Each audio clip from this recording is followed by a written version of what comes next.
Hey everybody, welcome back to the Billy Club, the show where we take a look at the adventures of Marvel's Crimson Crusaders, starting with #1 and taking him right into the present.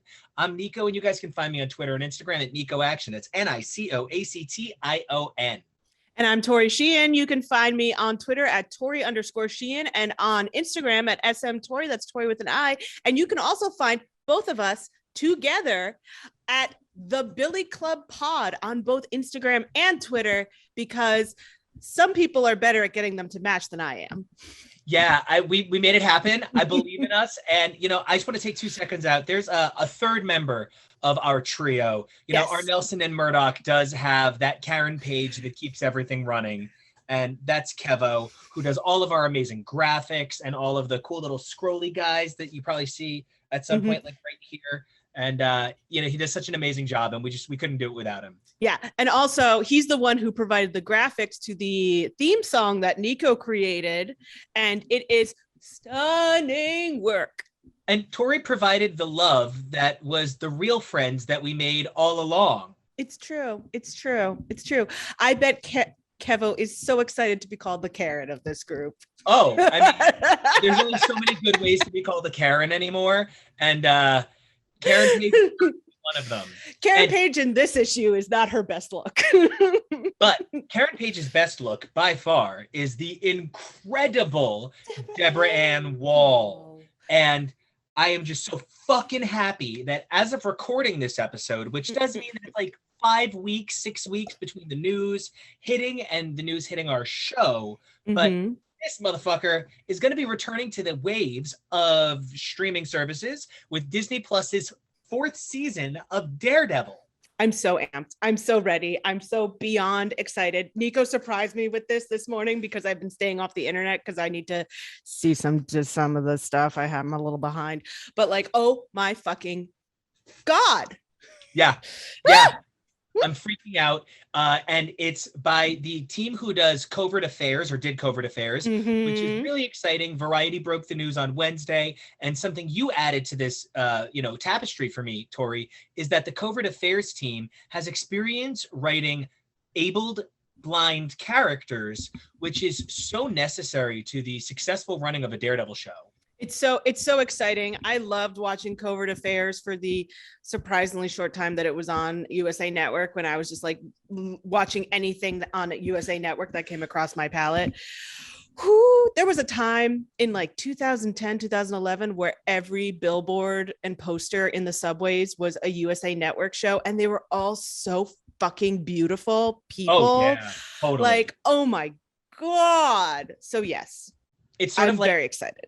When I was a kid, I remembered all the subway posters being classic Broadway shows. And then, when you go to Disney, all the posters are ride attraction photos. And I actually have a number of ride attraction posters around the office here. And then at some point, I started going back to the city as like an adult. And I noticed that all of the ads were for like TV shows that I don't have time to watch because I'm too busy being on the subway.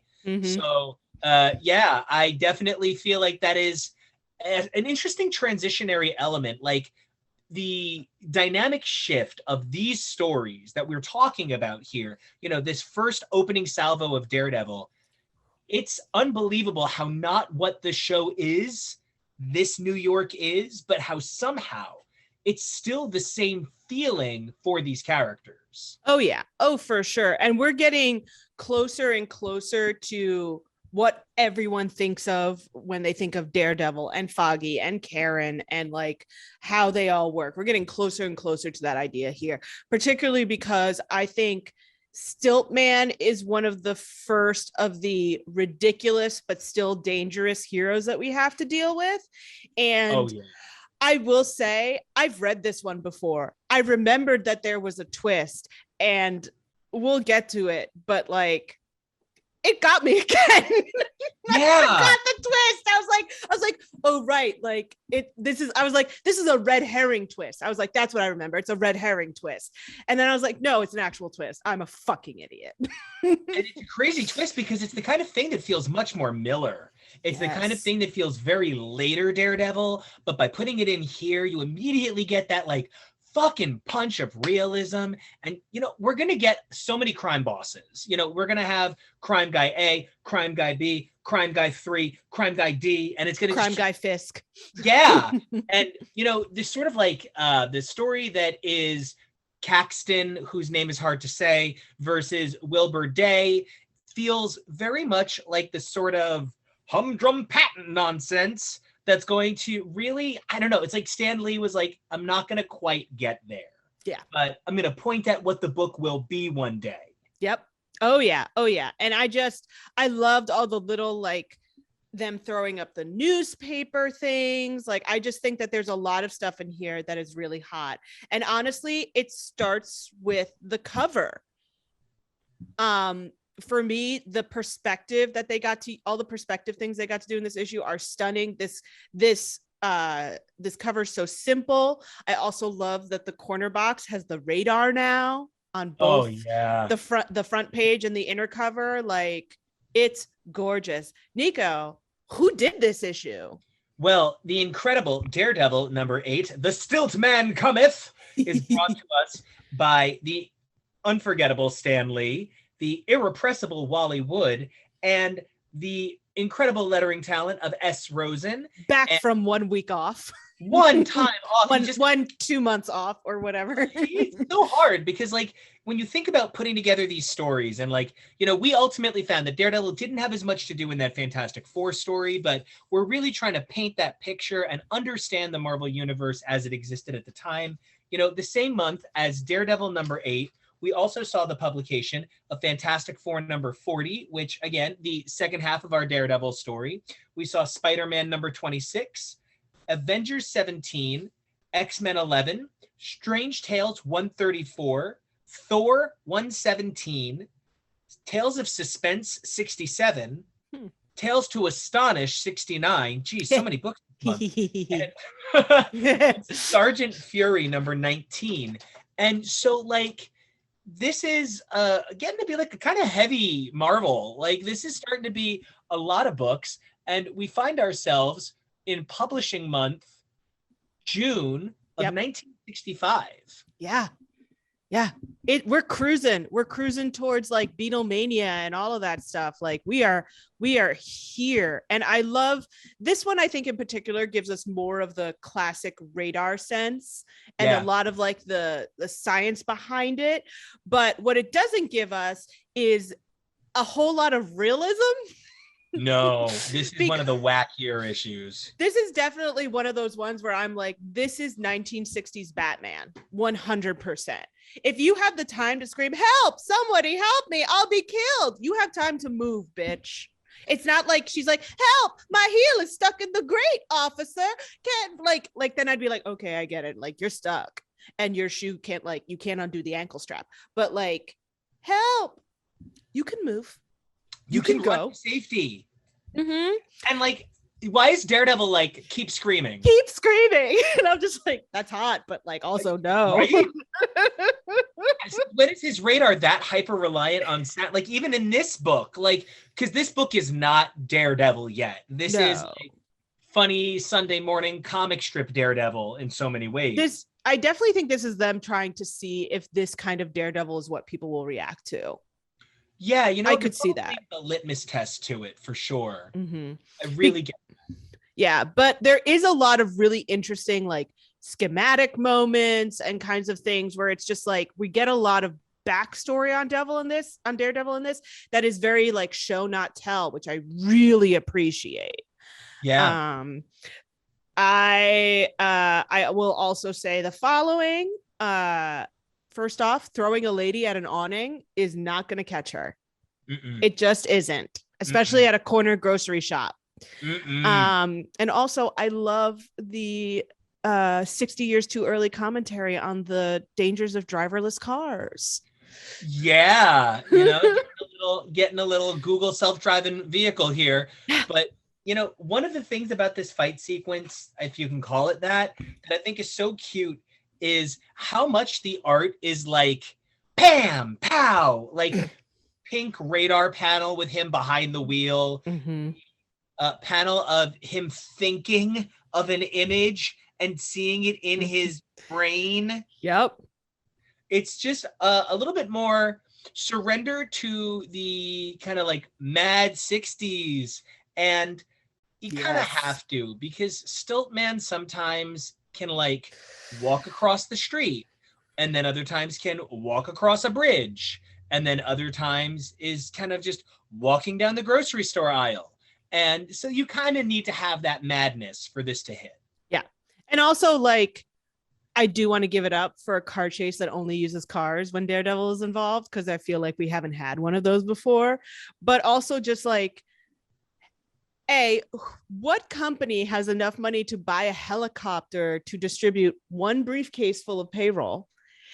And B, why are pilots so bad at seeing something up high and panicking? Because it's very much that, I don't know if this hit like your version of the news, but a couple of years ago, there was Jetpack Guy in the Los Angeles skies. And like, it was probably like Elon Musk, but like, no one's sure. But like, the pilots fucking panicked. They were like, what is that? Who, what? Huh? I honestly think that pilots are the reasons why we haven't identified those flying objects yet, because they're bad at things. I mean, I have to assume it's that, like, if there's never been a that thing, there's never been a, oh shit, in the sky kind of moment, then like, it's so outside of your wheelhouse to believe. You know what I mean? Like, yes, but like, they stopped like, pilots aren't allowed to drink anymore. Like, I could understand through like the 90s being too drunk to recognize what's going on, but like right now I'd be like, hey, yo, Houston, we got a man up here. That's weird. He's wearing green. like just like being like, yup, that's happening up there. Not being like, oh my God. I'm just gonna panic with a giant sideways building full of people. So, but the other thing that kind of blew me away this issue, beyond the stunning art and the really beautiful interpretation of what could be like a really dumb thing. I mean, Stiltman really could just be on a hoverboard and it's the same exact thing, except he'd be harder to trip. So the thing that I really loved that took my breath away, that Billy Club explanation. The schematic is how to, also because like he's like, I need to hear. And I'm just like, so your radar is like, what, too busy? I don't like, what did it have the day off? He's like, I went to a rock concert last night, and so my ears are still a little ringing. So like, I need you to keep screaming, and I need a microphone. Like, he's got a contact high from the subway, and he's just having trouble. He packs a lot into this little schematic. I feel like Matt really should be patenting things. Oh yeah, and you know, one of the other things that I think really stands out about this issue in a really cool way is the amount of humanity that they managed to kind of keep squeezing into what could be like a ridiculous situation. You know, we recently on our partner show X's for Podcast had on Bob Quinn, and Bob talked about how the hardest part about drawing Knights of X, the current X-Men Excalibur title, is that there's a fucking dragon in it. And every time you have to draw the dragon, you have to create scale. Yeah. Or just have like little parts of the dragon visible. Yeah. So every time you have to have the dragon in a panel, it changes who's in the panel, how the people in the panel are shown, the composition of the shapes. And it's a huge element of changing things. So in that regard, Stiltman is really hard to capture. He's so much larger than life that how do you find room for him in this scape? And despite that, Wally creates so much humanity and real faces, especially in the sort of terrible, I need to keep making sound panel. All those faces are great. They're gorgeous. I really enjoyed what the start of this. And then we head into the romance side of things. And this is, I think, the soapiest that the romance has been so far to me, because it's, instead of the soapiness being in all of their heads, it's the soapiness is having action, because it's it's a whole bunch of weird ableism, because again, we're bringing back the idea of the eye doctor that can cure you, Matt, and B, and then it turns into, it would be wonderful to have my sight, Karen, to be able to feast my eyes on your features, that face which my fingers tell me is so young, so lovely. Oh, Matt, if only you'd undergo the operation, if only you could regain your sight. And then, bam, Foggy. Oh, and you're just like, buds, you gotta get it together. This is not good for a law partnership. And it's this sort of weird sense of blind means broken. Yes. I could fix you. You could take care of me. Mm-hmm. Mm-hmm. But then, girl, you can take care of yourself. Mm-hmm. Then you've got this. You're a queen. You can do it. Drop lemonade same day and don't tell anyone it's coming. You can do it.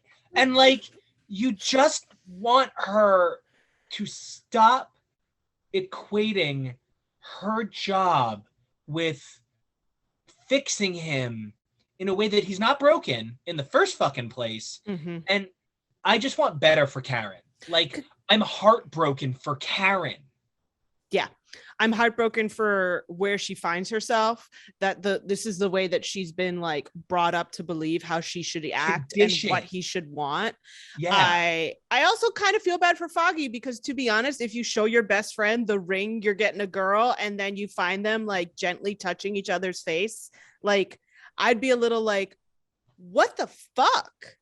Yeah, this isn't like I've been hiding my affections. This is, I want to propose. Yes. And I don't think, comics today really wouldn't have as much room for this. Mm-mm. It's one of the reasons that while it's difficult at times to always know what's going on, the sort of fascinating polyamorous relationship between Jean, Scott, Logan, Emma is all very attractive. I wish it had more definitive answers. I wish it had more specifics so that we understood exactly that these people were all in a healthy, committed, loving relationship. But, I'm good with how we're evolving it. This is just like surreptitious cheater nonsense. Yeah, no, this is very 60s. Like, how could you? Yeah, this is just dreadful. Mm-hmm. I don't care for it. Yeah. But I'll tell you what I do care for. I kind of I love the lawyering. I love the lawyering. I love the art when he's holding up the phone and he's got double Wilbur in his glasses. Like, God bless Bollywood. This shit is so gorgeous. Good. This shit is gorgeous. Good. I love it so much. I'm so glad we're on the same page. It's like, It's so classic. It looks so like I could use this as a page to explain to somebody what 60s comics should look like. Yeah. 100%. It's just so beautiful. It's gorgeous, and it has a whole lot of the classic tropes. Like, it's got the super mean boss who's like he's the red herring. Like, the Wilbur Day is just so cute. He's Mr. Cellophaning all over it. Like, it's solid. Like, the lawyering is good. We're talking about patent law, sort of. Like, it's much better. The scale of lawyering versus Daredevil is starting to even out a little more. Yeah. And I think we appreciate that a lot more. But what do we appreciate more, Nico? Oh, the next page. It's my good boy. It's my good boy jumping around in a pair of blue trunks. Like, he knows exactly what Daddy wants to see. I was talking about the house, but yes. Oh, yeah, more schematics. This was the point where like there's so many houses in this episode that I'm just like, I really want to run like a Marvel Zillow Goes Wild, where I'm just like, bam, house, bam, house. Okay, number one, spin-off show. Yeah. This show. With this. I gotta go. We are here to do Marvel Zillow of Madness, and that's the best idea you've ever had. I had another really good one with Kevo a couple of days ago, and I'm not allowed to talk about it because it's that fucking good. Oh, that's amazing. Oh, but no, I mean, I do love the house schematic. I see Matt with his ass over his head, and I'm just like, yeah. Well, and also, like, how does his glasses stay on? What Ray-Bans are these? Tell me, because why does he have his glasses on in private training? I honestly think it's because Wally Wood was like will he look like Matt without them? Oh, what a great idea. He didn't really have like a face yet. He doesn't have a face yet. Even then, sometimes I feel like people are just like, does he get red hair or brown hair? What color hair do we give him? I need it to look like Daredevil. I know, I'll give him sunglasses. Yeah. I honestly do think it's because Matt doesn't have a face yet. So, but he has seriously very nasty pig modern gay trunks. Like, he really does. These are legit gay. These are gay. Like, I mean, and that thigh in the fourth panel in the sorry, so the schematic.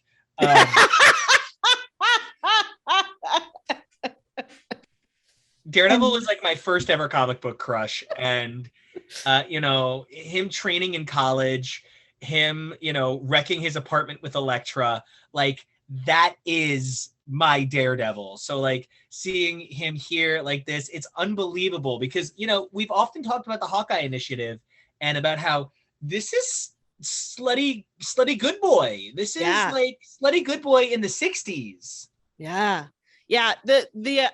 The fact that Daredevil gets drawn so like provocatively and so kind of like we have to flash how hot he is all the time, like really makes me wonder like who amongst this team was closeted, because someone out here is pushing this shit forward. And there's a really gentle sexuality to the way we portray the differences in heroes. And that does, of course, then relate back to the way their villains function. We talked about it a lot in the Spider-Man special, where Spider-Man looks like a nerdy teenage boy, but then as soon as he's Spider-Man, he's fucking huge.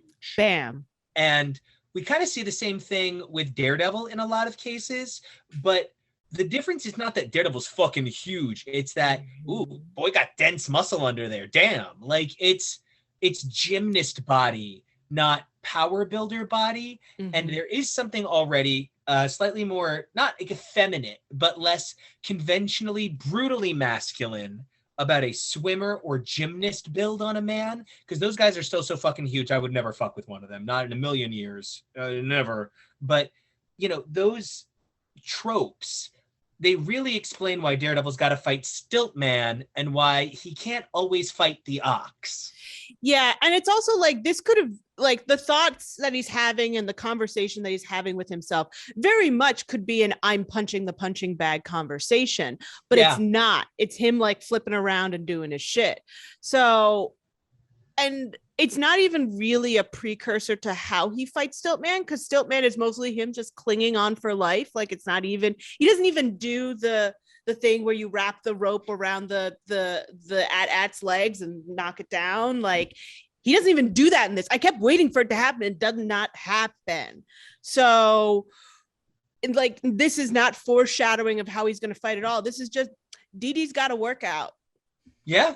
This is just like, it's that element of like Marvel storytelling where the panels just kind of go where the panels go, and Stan Lee finds a way to make all sense together.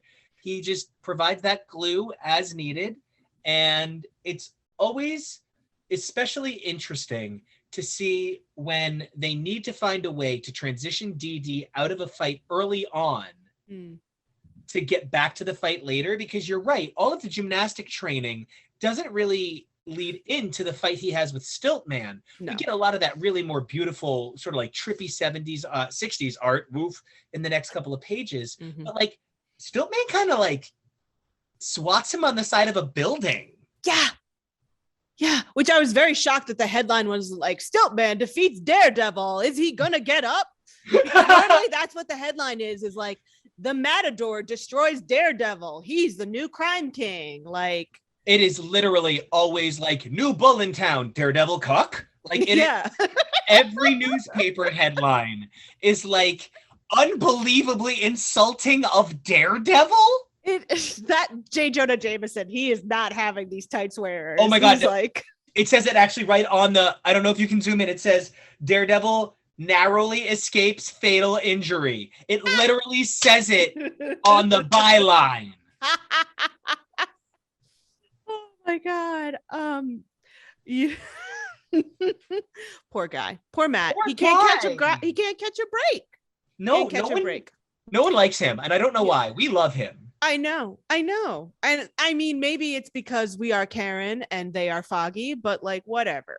But I love that we get the look at the inside of the cowl, that it's actually like just as crunchy, like tech as like, I presume the Iron Man suit must be. Yeah. Like, there's a part of me that's very much like Matt Murdock can like stand with all these other guys because he's doing it on a fucking budget. Like, look at that schematic. He's got a lab and electronics workshop. He's not fucking around. He's not. So like, he has to be at least as somewhat good as Tony at building this kind of stuff. And everyone's just like, he's a lawyer. And they're like, he's a lawyer you should under expect from. Like, yeah. Like, he's a public defense attorney, kind of. Yeah. And you're just like, but those are the heroes. And he's just like, and everyone's just like, yeah, but like, come on. I'm sort of even more in love with the fact that this issue wants to be like, hey, he's a superhero even when he's Matt Murdock. Like, speaking of the fact that he's a lawyer, is this the first heartbeat trick? I think it might be. There might have been one where he like uses it to figure out if Foggy's in love with Karen, but this might be the first time he uses it for a lawyering. And it's got that really cool sonic wave condition. There's like, Wallywood is just one of the best fucking pencilers from his generation. Like, it is crazy to look at how good this is. Like the 1 point perspective shit is off the charts. I mean, is it ridiculous that Stiltman attached an Electrolux to his back and vacuums up cash and jewels? Yes, but also that's adorable. It's so cute. Like, so cute. Like, I don't know. It really works for me because one of the things that this issue wants to do is it wants to sort of celebrate the world Daredevil lives in. This whole Caxton versus Day thing, you know, that Carl Caxton will not stand for Wilbur Day defaming him. It's like, is sort of, you know, one of the things that I think holds Daredevil back sometimes is he's the old man book, you know. He's the old man book, and he's like the ladies book kind of also. But then here's two older, weaker men. So now Daredevil seems like the action hero. Daredevil's always kind of been the young man in an old man kind of situation. Like, he's always been the guy who's like, yeah, the old guys need me, though. I'll volunteer at the place. And like, Spider-Man's got contemporaries. And don't get me wrong, Spider-Man often winds up in situations against Norman Osborn and, you know, my precious Wilson. But Daredevil's always like hanging out with 65-year-olds for no reason. Yeah. And it's just, it is so interesting to like watch him be a part of this yelling scheme between these two guys, because he's just like standing there like, don't fight, gents. Also, could you like back up 3 feet from each other? Because I can't tell what's going on. I need to get my mask. Can somebody... But yeah, like these crazy colors, like Foggy is missing because he's still mad about things. Like, it is wild, the colors and stuff that happen in this issue. So I love all of it, and I especially love how, that's what I was actually going to be talking about as opposed to just the 2 minutes of stutter that I just did. I feel like we got a lot of technical shit. Nico's laughing. Feel like we got a lot of technical shit out of Daredevil this episode because he's fighting against inventors. So he has to look like he can keep up. Like, we have this like alarm to tell me if I'm being followed. Oh, I can like put out like electric shocks from my car. Oh, I have these hydraulic legs that make no sense in physics, like literally no sense. The way that buildings work and don't fall down just for moving is because they have a wider base than they do a top, and like that's how that works. Like, people who have small feet but are tall like have a habit of falling down because they don't have enough like square footage on the floor. I think that's part of the reason why we see so much like tech shit from Daredevil this time, is that he is the guy who always like, whenever there's a new hero, he gets like a new like tweak to what he does so that he can keep up. That's such a great perspective. Because now I'm thinking back, and suddenly in the Purple Man one, it's about his strength of conviction. In the Owl one, it's about his, like, I don't want to say determinants to survive, but there is sort of like a survival of the fittest to it. Here, all of a sudden, it's about how clever he is and putting together the clues. And it's so funny because it wasn't until listening to you say everything you just said in this bit, including the stutter, right, that I realized, oh my God, that's why Caxton has the super cool escape thing in his car, because he's the genius, not Day. Oh my God, this is just one of those examples where Stanley knocked it the fuck out of the park. Yeah. And Bollywood, and the colors are so, I'm like crying. The purples, the oranges, the pinks, the yellows. Oh my God, that 14, 15, those greens that on every panel, there's at least 3 shades of green, and they paint this phenomenal color because they're like the same 3 shades, but he uses them for 2 different things each time. Oh my God, like how was Bollywood this talented? And also, like, the thing is that like this is all color block. Like there isn't that much shading. I can see that there's a little bit of it in the sky, and I can tell that that's Marvel's digital thing coming through. But like this is all color block. There's no gradient to anything, and it is still so stunning. On page 13 of the original, I'm not sure what it works out to because I read these in my omnibus, so sometimes I'm not sure the page number for the digital edition. But there's something about the subtlety of the way that Bollywood is able to insinuate clouds in that pink sky. It is just the right way that it's not obtrusive of the bridge, which I don't know that the bridge should be that yellow normally. It should be like more golden, but like because the sky is so pink there and the water is such a rich blue and we need the horizon to meet at such an angle, there is composition in this for days. Yep. And also I have to say the image of Daredevil falling back, being like, it can't end like this. Like, 1,000%. To be honest, in today's world, this would be 2 issues. Easily 2 issues. Yeah. Because that point right there, it can't end this way. It just can't, is like, and we're done. We'll see you next week. 1,000%. And this probably my favorite issue we've done so far. We've been hyping it for a couple of episodes by accident. I think we even said, like, when we got to the Owl that we couldn't wait to get to Stiltman. This issue is, and it's like you said, it's the shock over and over again of every, amazing twist. There's stuff I didn't love, like, oh no, I got blown off the back of this car and now I'm in a sewer.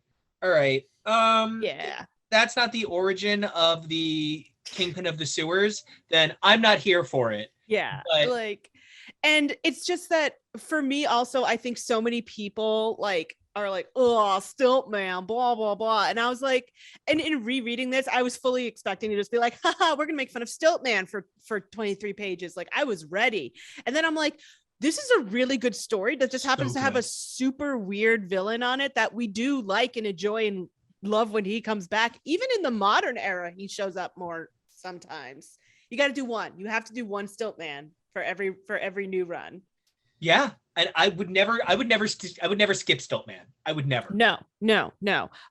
Also, this next page where we go to the house upstate is also the moment where I was like, we gotta start talking about houses in the Marvel world. Like it's beautiful, and the trees and the legs that I guess Wilbur Day just sort of stuck in the back. Did Wilbur Day stick those in the back, or did Claxton recreate them and now Day got a second set? It's tough to know. That's a tough one. Because the fact that the whole thing is no one ever wanted the hydraulic legs is so funny, because it's this ultimate thing of I actually wanted the really bad gun, and instead I got these stupid hydraulic legs. And when we think about this particular Stiltman of the many Stiltmen will reappear, but how? Matt killed him, or Well, did he? Daredevil 26 is going to tell us a whole lot more. And does it involve the quantum realm? Look, I'm getting some Quantumania over here. I cannot wait to see Daredevil interact with the Marvel Cinematic Universe. I worry that someone like Stiltman wouldn't be taken seriously. I worry that maybe he would have to be redesigned as like stilts and like have like hydraulic arms and hydraulic legs. Mm-hmm. But, you know, in this story, this inventor wannabe who really wants to be a genius, so he thinks he can just steal his way. He's so 60s pathetic, and he wants this gun that shrinks things away to nothing. And what's he gonna do with it? Yeah, are you gonna just shrink away everyone who opposes you? Like, yeah, is that his goal? Because like to steal stuff, he shrinks people and he just doesn't care. I mean, that's fine, but also like I want to know why. Yeah, like who is Wilbur Day? Yeah. And that's one of the best parts about it being such a bait and switch, such a you didn't see this coming, because it's really a clever way to rock your expectation. So number one, Daredevil's impeccable sense of right and wrong didn't help him here. He got totally snowed.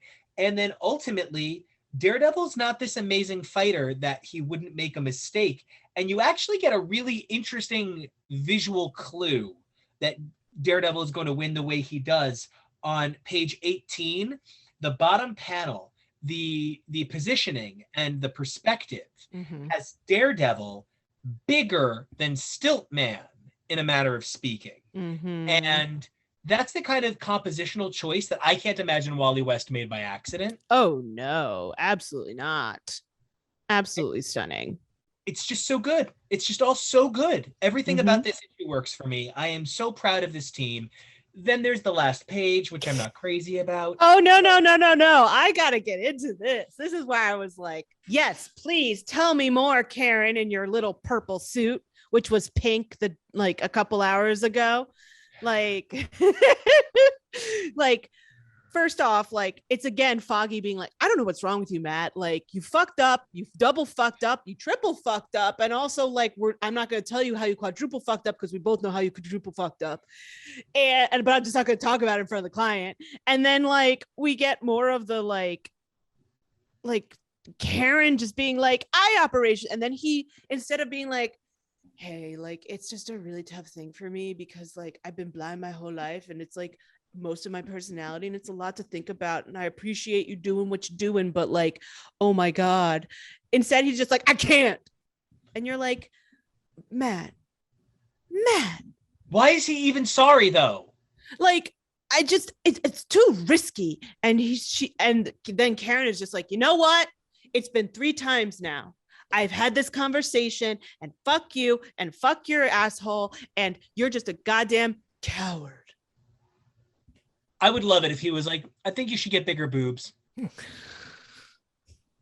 Get bigger boobs, and then we'll talk about it. Hey, Karen, your voice is super nasal. Have you ever thought about getting rhinoplasty? It's not a necessary surgery. No. A perfectly functional, happy, healthy, successful lawyer. And even if he wasn't. It's his body. Fuck off. Yeah.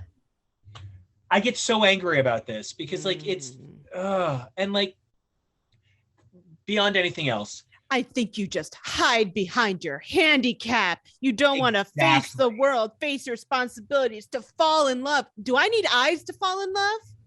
Love is blind. The level of ableism and the portrayal of blind people as incapable of experiencing the same quality of life is, we recently on our partner show X for Podcast had on Jason Lowe, who wrote a ghostwriter comic, which my favorite ghostwriter, Robbie Reyes, that's my guy. I cosplay him a bunch. Robbie Reyes has a brother who is physically disabled, and Gabe actually was the star of a Marvel Valentine's Day special where it's 8th grade Gabe and his 8th grade girlfriend wanting to have a really special 8th grade kind of Valentine's Day together. They just want to go to the arcade and they just want to have like a really fun, silly, epic day together. And it's Robbie the ghostwriter as their chauffeur. Aww. And his whole reasoning behind wanting to write that story was it was important to write a story where you see a coming of age experience for a differently abled person that you would normally not see. So this is a young Latino man from a non-traditional household having a coming of age normal experience despite being physically disabled in a way that is visibly clear. He is on crutches at all. And also to like have it without having the, oh, we can't go into this restaurant, they only have stairs, oh, there's no way for us to get into the thing, the doors aren't wide enough. Like it's not an ADA like after school special. Like, so Marvel's come a really long way from they have, but I think there's also a little bit in here of like Karen is being ridiculous. Like in fairness, it's them saying Karen's being ridiculous because he's Daredevil, as opposed to Karen's being ridiculous because this is ridiculous. But you are supposed to think that her reaction in this is over the top and too much. I hope so, because it's about a level of autonomy that really, it's so hard to convince certain people of, like, and it's not just, it is predominantly and 95% men being untoward against women. There was also like even a small 5% I experience where guys like at the gym, like older men, just think it's okay to like put their hands on you. Like, will they just touch you at the gym? And it's like, this is a level of physical autonomy that our generation expects, that these comics reflect a generation that did not think so. Yeah, for sure. And I think also, I feel like Matt also has a lot of internalized ableism on this, because he does think to himself, like, is it okay to like ask her to love someone who can't see? And I'm just like, why? Like, I would say that your problem is, I can't ask her to love someone who leads a double life who's going to die. I can't ask her to love somebody who has so little understanding of their own emotional foundation that they don't have enough to offer to someone else. I can't ask someone to love someone with so much Catholic guilt. Like there's like 15 reasons before we get to you can't see. And like, I understand that like we're supposed to be treating Matt as someone who doesn't have extrasensory abilities, whose main like can't see problem is her hair that blonde? But like, oh God, makes me tired. Like there's it, like the level of internalized, like I can't ask her to attach herself to a broken bird, because like there is a part of like her societal status would sort of be lessened because she's with a man who is less than, because quote unquote less than, because of his disability. And I recognize why he doesn't want that for her, but at the same time, like the 60s is like the tail end of this. The 70s is really when we like the late 60s, early 70s is when we really take on the idea of like, oh, you're disabled, but you're still really fucking good at what you do. Like kudos, like you're actually better than the average dude who can see and lawyer. Like you obviously are even better because you're just equal or better with something that should have kept you all the way down here. Yeah. And so this is like the tail end of those feelings. So yeah. And then we also have to remember that like this is being written and drawn and created by a bunch of dudes who, like, I have to imagine have had to deal with women who want to change them, or women who don't think they're good enough because there's something like quote unquote wrong with them or less than with them, and that this might be sort of like them working through those issues as well. It's exhausting. Yeah, generational damage, like visible generational damage, like the damage a generation uniquely has that we can see their damage, right, is fascinating, especially as it plays out in mediums so marked by daddy issues and grits. And what if they find out who I really am? Like every superhero comic has some element of what if they find out who I really am. The guys that made these really didn't want you to know who they really were. Yeah. And I think also it makes it so that any modern work that looks back on who are these characters has to really work hard to understand like where they come from, why they're doing this, and how do we map that onto a modern world. Because it would have been very easy to turn the Karen character in the modern Daredevil series into something just absolutely just like just the romance, or just the shrew, or just like someone who doesn't have any agency of their own. And the fact that we got something so fantastic and so interesting and so like self-propulsive really speaks to the work that has been done decades later on this character. But you have to say to yourself, like, in the 80s and stuff, when we're writing Karen into something that's more interesting, you're looking back at these as the only reference for who she is. Yeah. What a rough blueprint. My God. So I don't know, man. I'm excited to see it happen, but yikes. Well, I am so excited because I think we're at that part of the episode where I get to do my silly little fan corner. Tell me about it. I'm going to take your modern perspective and I'm going to challenge it with what people thought about Daredevil in 1965. I can't wait. Also, if we could end every Daredevil issue with the little horn shadow, I wouldn't mind. Forever. I just like end every page with it. Just like every page is just like, if Matt's not in the outfit, he needs to be looking off into the distance and the horns need to be in the shadow behind him. Like, just every time. It gets me every time. Especially when it's on a silhouette like that and it creates that contrast of image. And it's bigger than him. Like the legacy is bigger than he is. So how could he make himself so small as to give up Daredevil by giving up his sight? Which, why does he think, tell me, Nico, why does Matt think that gaining his eyesight will remove his radioactive enabled powers? Because like you could say like regaining your eyesight may make it so that your senses like redull themselves back to normal because they don't need to overcompensate, but he has radioactivity on top of it. Tell me, Nico, what's up with this? I think it's bullshit science, and here's why. Because I think they just don't know how any of this works. They don't. I think some part of them is like, well, when he got hit by the radioactive chemicals, it moved his eyesight cells to other places. They were just like, we're going to take a little bit of this and we're going to put it over here.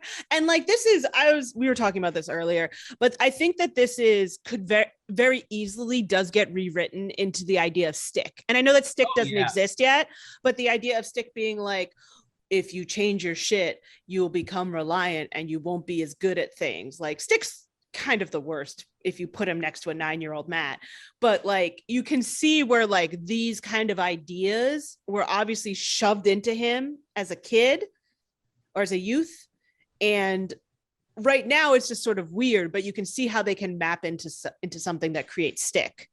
I totally agree that there is such a strong foundation for who Daredevil is going to become, especially in this issue, and this idea that if he loses his pain and his struggle, really lays the groundwork for his Catholic guilt that's going to come later on. Oh, yeah. Oh, yeah. I also love that they call him a shyster lawyer, and I'm just like, buddy, he's Catholic. Also, your anti-Semitism is showing. But it was written by Stan Lee. I know. So this guy went he's also like imagining like what this is. Yeah. Like, so he's like, obviously this asshole would come in and call him a shyster. Exactly. Like, as somebody who's experienced anti-Semitism, he's like, yeah, people are just so anti-Semitic. They're anti-Semitic Catholics. You look Irish, but you could be one of those redheaded Jewish kids. Come here. Yeah. And, thank you to Stan Lee for like giving us something where we can see his possibly progressive ideas, because it's really difficult in sometimes looking at comics when you're like, oh, but I'm so glad they pointed out that sexism. Granted, they did 13 other sexisms, but I'm so glad they pointed out that sexism. So it's at least nice that he's kind of like, but prejudice is bad. That it is. Now tell me all about the prejudices that are in our fan letters, because I'm sure there are, because I can already see the eyebrow.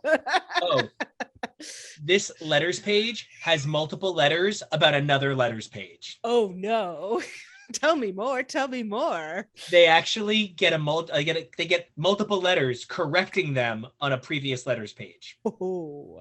So in the Daredevil issue number 8 letters page is a letter that says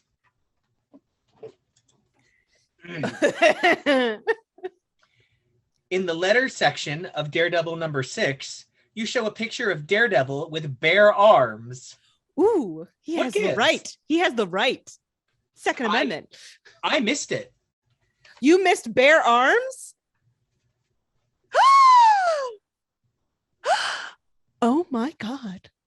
I mean, I'm loving it because it's so yes, hot. Queen, get it? It's technically the final appearance of the yellow suit. Final suit, he's like, I bet like in my brain, either they got ripped off or he like tried for it. And then like he wore it once and he was like, no, girl, we gotta cover this up. It's too hot. It's too hot for New York City. So that letter amused me. What gives? Did they respond? What does give? They said it's a printer error. They blamed it on somebody else? They even say we colored it correctly. No, they didn't. No, they fucking didn't. That's skin tone. I'm crying. Oh my God. So then there's a letter that's like the Fellowship of Fear is cool, but I want to comment on something from that issue's letter page. In the letters, a fan wrote in saying that Daredevil isn't original because there are other blind superheroes. Can you name them? Neither can. Well, hold on. I'm pulling up I'm gonna pull up Wikipedia and type in blind superheroes. Yeah. So I was really quite surprised. I'm trying to find the letter. I'm so sorry. No, do it. I'm over here typing on my phone. So this is riveting content. Can you believe how we do this? I mean, Dr. Midnight, does that predate Madam Web, Alicia Masters, Julia Carpenter? What superheroes are blind? Tell me more. Well, okay, well, that just says Daredevil. It just feels like even if there are other blind superheroes, there aren't enough. So this guy. My favorite is how like the Marvel database is like, here are all the blind superheroes. Murdock. He's probably from Spider-Ham. He's from Earth 8311. I don't know what that one is. Can only hope it's birds. So once again, though, people keep just being like, yes, there are other heroes. We just can't mention them. And they're like, we got a bunch of letters about how there are other heroes, but we can't mention them. And I found one other letter in the letters from letters to issue 6 that I don't know how I missed. But the reading of the letters of 8 that led me to the letters from 6 led me in the letters to 6 about a letter about 4. Huh. Dear Stan and Wally. Oh boy. Daredevil number 4 was a crummy mag. Whoa. Not the art. Not the lettering. Just the story. Oh, so fuck you, Stanley, in particular. Now, don't get me wrong. The plot was great. But the villain, yuck, he looked like a refugee from the grapevine. Oh, Purple Man. Well, you know. But then that's a problem with the art. That's a problem with the art. Yeah.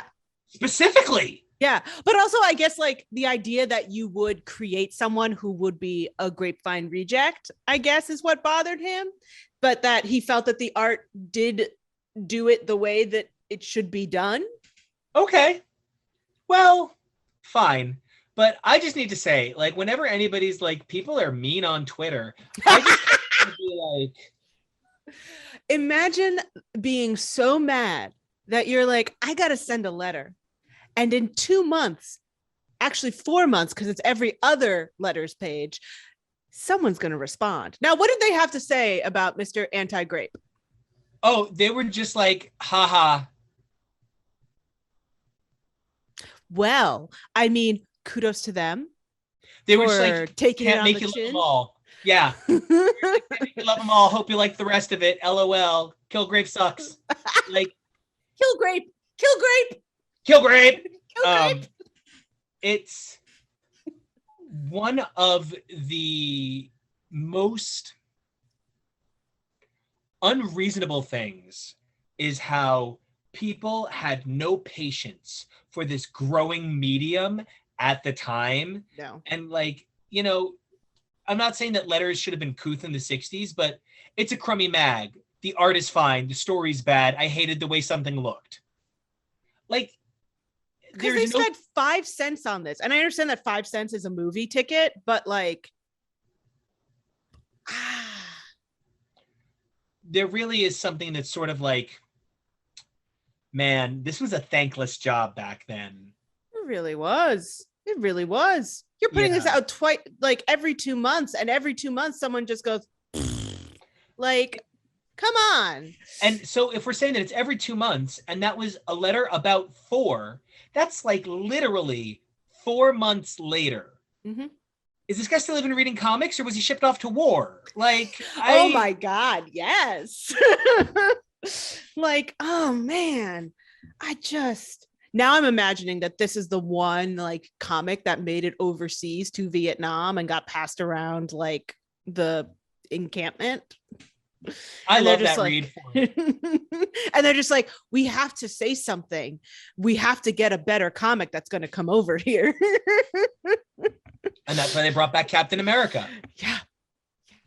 Well, this has been such a fun examination of one of the most incredible issues of Daredevil up to now.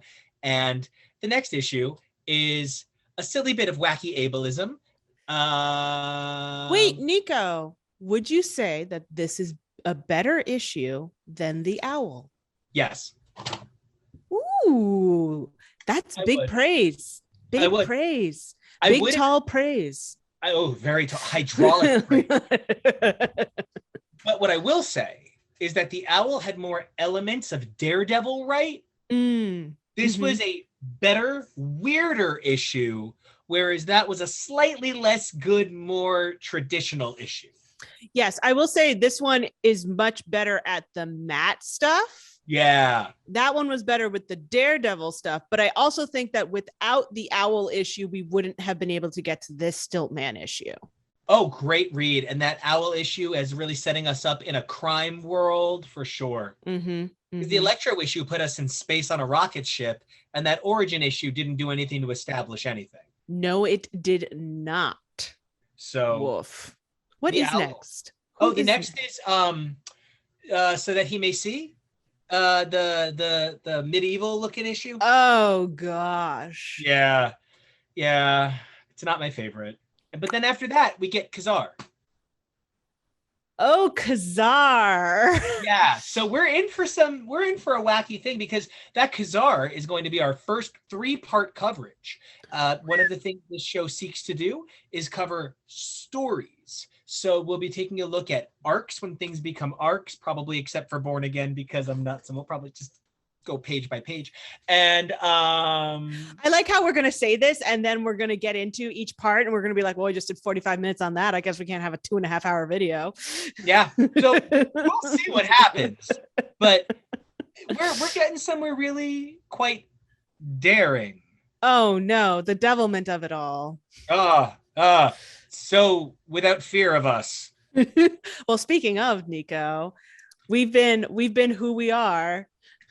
So I think it's time for everybody here to, we say our names, right? We do. So I'm Nico, and you guys can find me on Twitter and Instagram at Nico Action. That's NicoAction. Don't forget to check us out on our partner show, X is for Podcast, at xisforpodcast.com.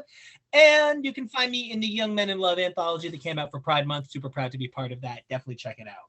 What a rock star. I'm Tori Sheehan. You can find me at Tori_Sheehan on Twitter and at SM Tori. That's Tori with an I on Instagram. And you can find both of us and all of us at the Billy Club Pod on all of your fabulous socials. Hey, Nico, what are we doing? Oh, I believe until next time, we are going to stay fearless. Yeah, we got it. Yay! I forgot our name. We killed it.